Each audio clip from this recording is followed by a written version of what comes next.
Familia moja wamenusurika kifo baada ya gari walilokuwa wakisafiria kupata ajali katika eneo la Kiamwiru katika kaunti ya Nyeri.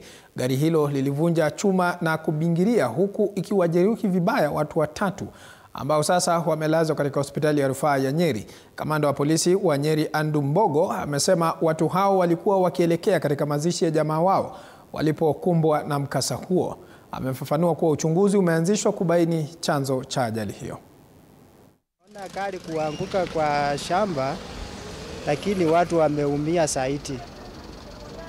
Sisi tumewasaidia kuwatoa kwa shamba, kukaleta kwa parapara wakachukulia na ambulance.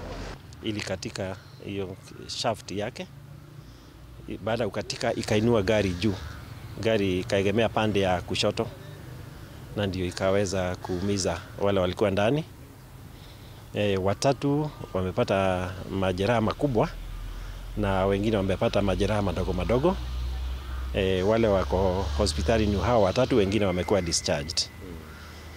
Pale mahali kuna mteremko, hatuwezi kusema kwamba ilikuwa ni makosa ya driver kwa sasa, lakini tutaomba madriver kwamba wawe wanapeleka gari zao kukaguliwa ili ziwe katika hali nzuri zikiwa kwa barabara zetu.